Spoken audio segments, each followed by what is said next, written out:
All right, you guys have asked me how I tie these beautiful little Christmas bows, and today I'm gonna show you, so just stay tuned.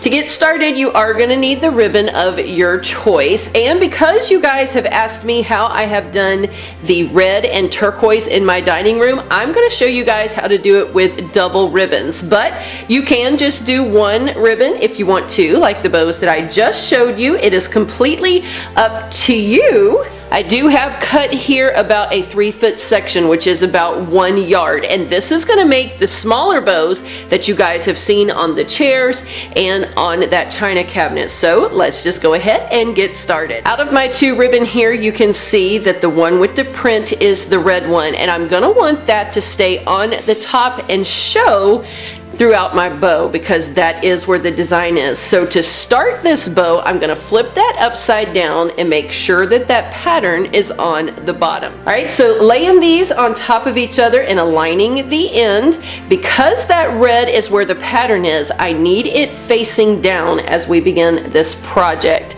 So at this point, this is what your 2 ribbons should look like, just stacked on top of each other. Now we're going to be doing the smaller bows with only 2 loops on each side. If you're wanting to do a large bow like what I have on the top of my tree, that's going to take you about a whole roll of ribbon for each color because you're going to want about 6 to 8 loops on each side. But we're just going for the 2 loops on each side. So taking my ribbon, I'm going to go ahead and bring this over to create my first loop on the one side. You can see here that this is about a good 6 inches from end to where that loop is. We want to hold this right here in the middle. That'll give us about a 3-inch loop over here. We're going to hold that in the middle, and then we're going to twist that. Right now that's going to look like your blue is on the top. You can see the twist right there.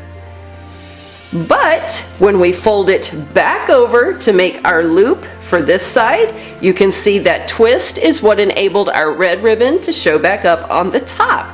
And we're going to bend that right even with this tail. So right now we should have an even about 6-foot section all the way across. Once I get that over here in the middle, I'm going to twist that again. And this is a little tricky to do with the camera there so you guys can see, but we're going to twist that again right there in the middle to where it looks like your blue is on top. And now we're going to flip it back over for our second little loop, and that is about 1 inch from the end of the first one. We do want to stagger those loops. Again, we're going to hold it in the middle, give it a good little twist right there.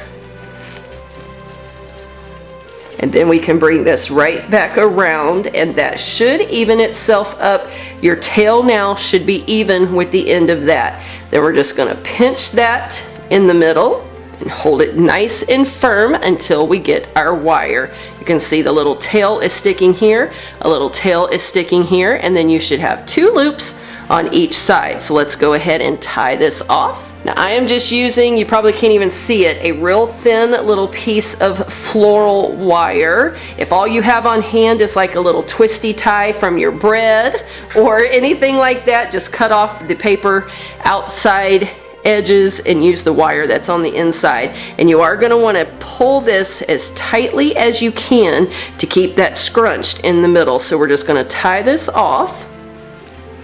You'll see that I'm just pulling it nice and tight right there.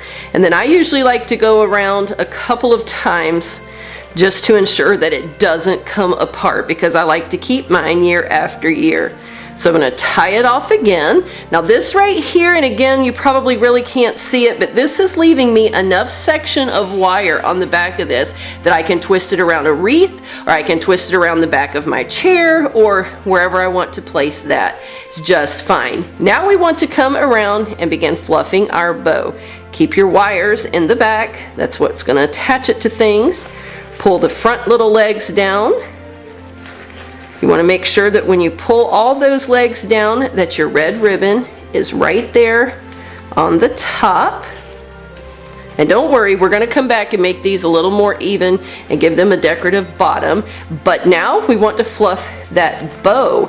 Not only do we want to fluff it out this way, but I always like to separate mine just a little bit. And if I pull the blue one up in the back, then I'll pull it down in the front, just to kind of keep the colors a little more variegated. Can you see that? The blue came up and then the blue came down. And then they're nice and full and fluffy.